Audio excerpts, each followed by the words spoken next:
Welcome, everybody, to the press conference for the new head men's basketball coach at Chadron State College. I'm Joel Smith. I'm the Director of Athletics. And I just wanted to say a couple of things before we introduce our new coach. Certainly, I want to thank the efforts of our search committee, who went through over 160 different applicants for the position. We had a very, very strong pool of candidates. And which makes Shane's appearance here even stronger, because I think of all of those, he graded out as the best candidate that we could have for this position. So I'm very excited about that. Also want to personally thank Larry Riley, an alum who gave us an awful lot of help on the search committee. And did a lot of work on the background to get us to where we are today. It's exciting. This is the 20th head coach at Chadron State College. And I think it's a great opportunity here to really take our program to another level and brings a lot of success from where he was previously. So before we do introduce him, though, I would like to have Dr. Rhine, our president, just say a few words. So, Dr. Rhine. Thank you, Joel. Well, first, let me say welcome, Coach Paben. We're glad to have you on board and glad that you're here. So it's going to be an exciting new era for Eagle basketball, and we're excited to have you here. I'd also like to follow Joel's sentiments and say thank you to the committee for all the work that you did. A lot of applications and a lot of work went into getting to this point, so that doesn't happen with a lot of effort on your part. So thank you to all the committee members. I think Coach Paben's record speaks for itself. I think the thing that stood out for me the most in the interview process was his understanding of what a coach educator is, or an educator coach, and the role of the coach in our student athletes and preparing our student athletes, not just for the court, but also for life. And so I'm anxious for you to get to work and make a difference in the lives of our athletes. So thank you for being here. Thanks. I'll turn it over to you. Obviously, it's time to say thank you to both these gentlemen right here, and the opportunity to say thank you to the search committee. And I also want to say thanks to Coach Reed.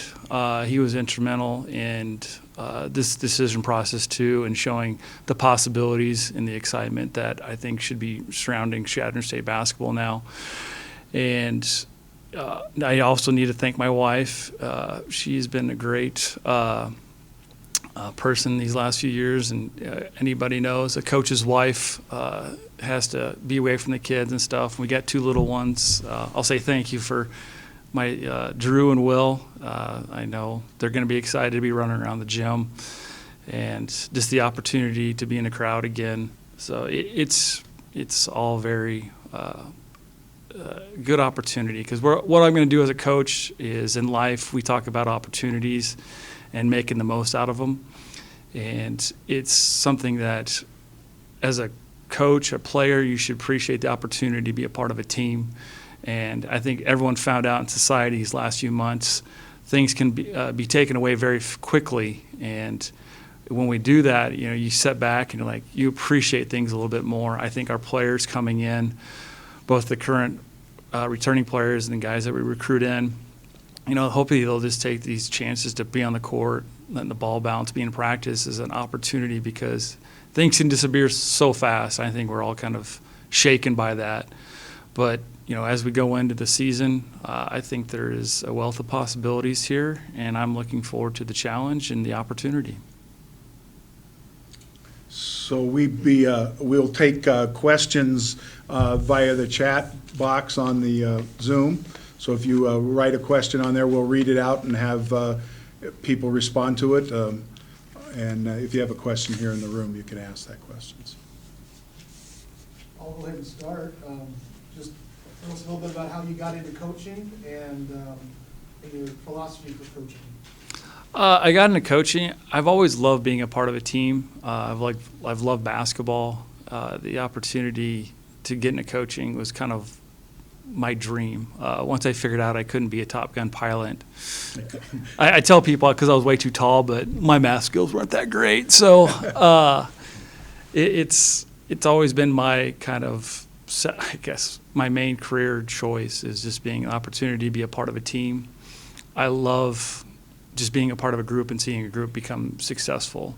I played individual sports like tennis, but just being a part of a team and seeing team success and seeing guys and a staff come together has been the best part of coaching, and also helping develop young men. Though my players will hear a lot about what are you going to do after the ball stops bouncing. With basketball players, a lot of them have dreams playing professionally, obviously NBA, but going overseas could be an opportunity for them too. But eventually the ball stops bouncing, and what would you like to do with your life? How do you want to give back to, your community, your schools and stuff? And as for a coach, I would say I'm a defensive coach first. I was taught early on you can demand perfection on one end of the court. So the baseball coach at my former school, he always said the other team's going to score, and I said they don't have to. So just play good defense, be fundamental, and see guys compete. That's going to be a requirement, it's not a choice. We're going to make them do that stuff. So.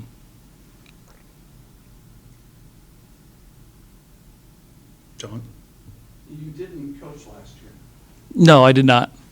Why? I just got out of coaching for a year. I tried some financial advising, an opportunity there. Learned a lot, but I saw this opportunity come up, and I thought, this is how this is my life. Like, I like being a part of a group and a team, not being a part of or just being a member of a team. I really missed that part.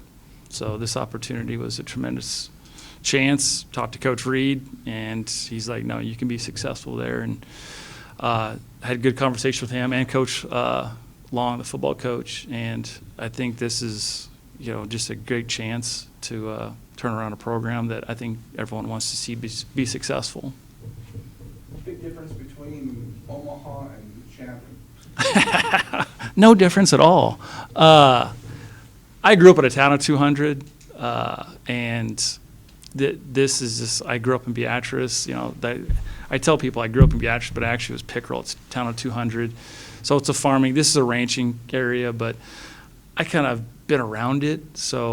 And now that I have a wife and kids, I'm really boring anyway. So I'm just going to my house, and I want to coach. So it doesn't. I think you make your life successful wherever you're at. So it's beautiful out here, rolling hills and stuff. So it's a great opportunity to see another part of the country or live in another part of the country.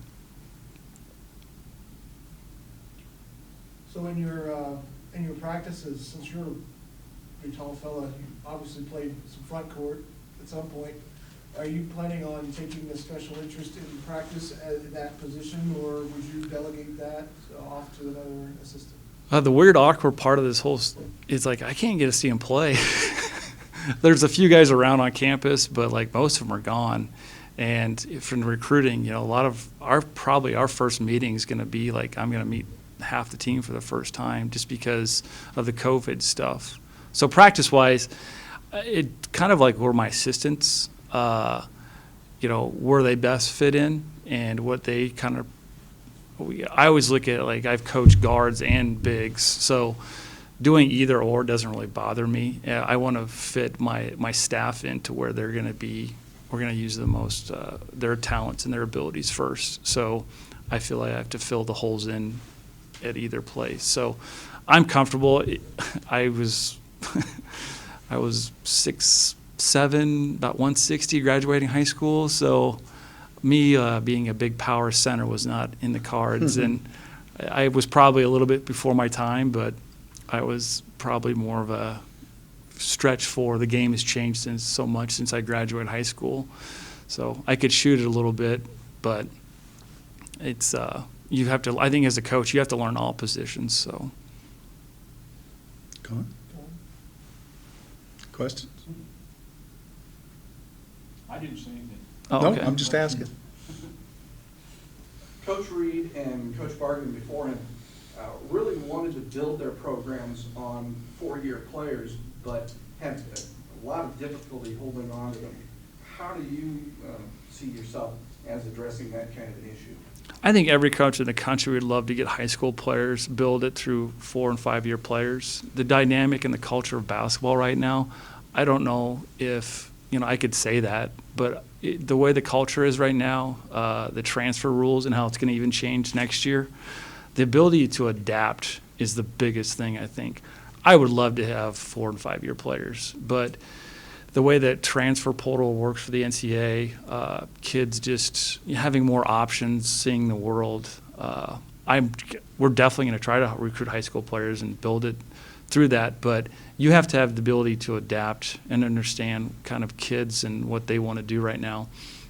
Right now, there's over 1,000 Division I transfers in the country, so being able to adapt is going to be a must. And like right now, obviously it's late. High school kids mostly kind of been picked through a little bit. So we're going to have to dabble in junior colleges and 4-year transfers because we've got some holes to fill in the guard corps. If I've brought in 5 high school kids, it would, it's hard to win unless you're Kentucky and bring in 5 NBA prospects. And if you can have that, I would love to take that. So, but the opportunities have to present themselves. So I've done it both ways at the NEI level. We've gotten a lot of transfers at Bellevue University, and we did it the 4-year level at Morningside. And it's dictated on the culture almost. I've got one here from John Clanton. He wants to know from Joel, how difficult was the process of finding a coach? Well, it was difficult, and then I made it extra difficult by breaking my leg. So, it was unique because when we all of the restrictions that came down from the NCAA and then from the state all kind of happened at the same time that Houston decided to take the other position. So we went through the whole process where we didn't have anybody on campus. We didn't have the opportunity to travel and talk to people. We had to set up new and unique ways to try to interview people. And it did some good things for our process. One was it gave our committee the opportunity to kind of have a broad latitude as far as numbers of people that we could talk to. We talked to several people at the first round of the interviews, so we had a really good screening process, probably better than you'd have when you have the normal process because you're always under the gun to be in a hurry to do something. So this time we actually had a little time. But what was probably even more difficult was, and that question's probably better more for Shane than me, is trying to encourage somebody to take a position when they really haven't been here or met the people that they're going to work with or see Shane's been here and he actually coached in our building, so he knows a little bit about that piece of the puzzle, but not being able to come here and do that, I think that's a difficult thing for people to decide on. So it was definitely different. I would not recommend doing it again that way. But I'm really excited about the outcome of it. So, You want to talk about your style of being a candidate in the COVID era? You're really worried about your internet connection going down, and it actually did, but his was worse. So I was like, our internet never went down at our house until, I was like, are you kidding me?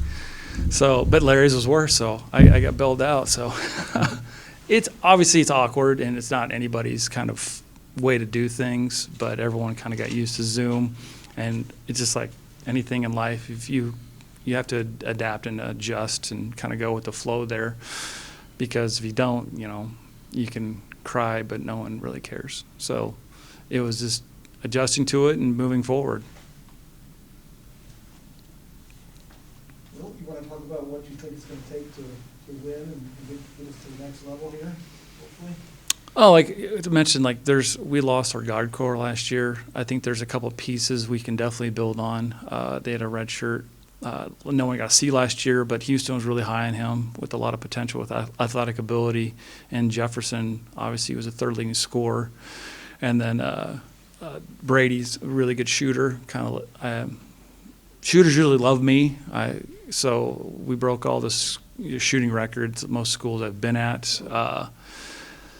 Percentage and makes, not just attempts. But we have a good opportunity to bring in, I think, some quality players in recruiting. The nice thing is with people transferring and stuff, there is a lot of potential for bringing in some really talented players and compiling a good list of guys that are going to fit what I demand from them, the defense and offense. But that I also tell them, if they don't come here planning on getting their degrees, and it's not going to be a good fit, because class checks will be a must, and being in, good students, good student athletes is going to be a must. It's not a choice. It's like you need to go to class and get your degree, because I don't want any mothers yelling at me, because usually it's mama that, and making them proud of their sons walking across the stage. Well, hopefully next year they'll be able to walk across stage, or in the next coming years, because education is important. I think it's kind of vital.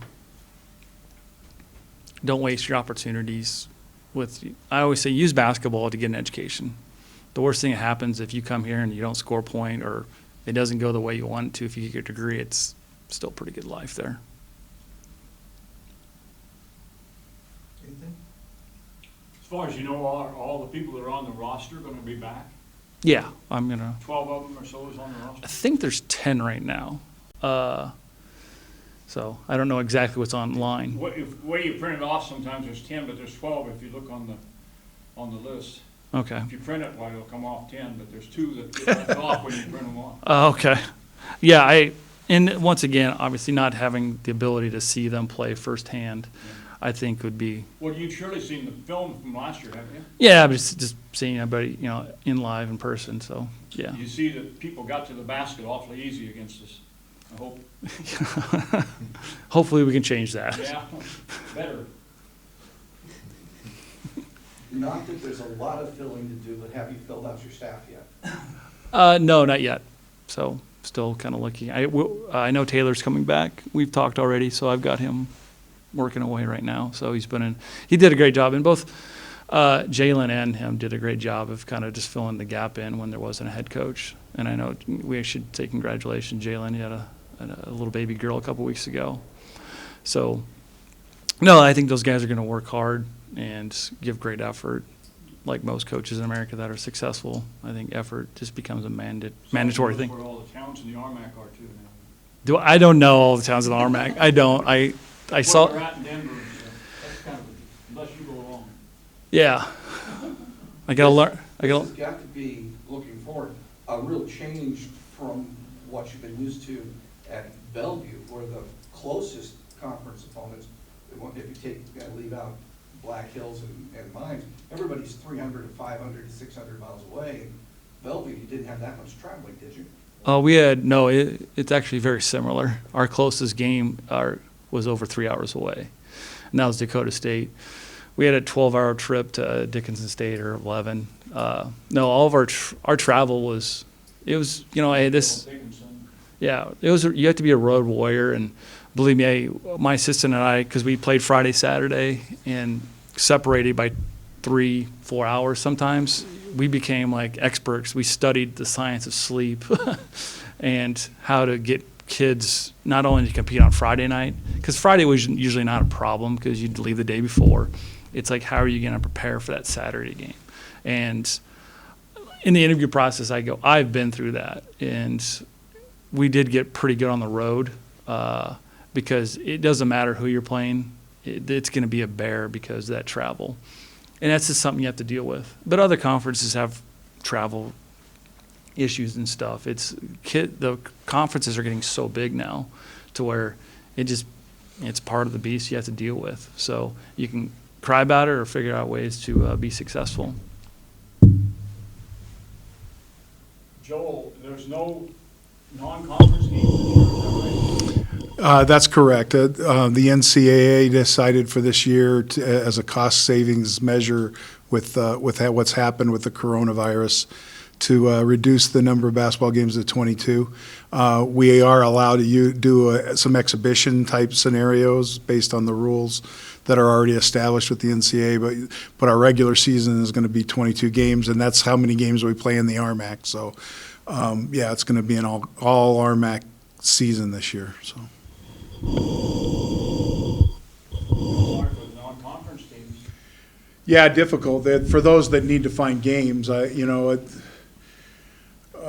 Probably the hardest thing for us was we had that relationship with the Lone Star schools that we were able to go down there and have them come up here. That's been a really good relationship. Hopefully, we can keep that, so, But not this year. no. They made my job really easy for scheduling. Yep. Made my job really easy for scheduling. Anything else? Wrap it up then. Yeah. Well, Shane, it's good to have you here. Good to have you be an Eagle. I think you'll find this is a wonderful place, and there's a lot of people who have a lot of passion about our programs and about our kids, and I think that's what's great about Chadron State, and it's good to have you as part of that. So, Thank you very much. all righty, Appreciate it. you bet.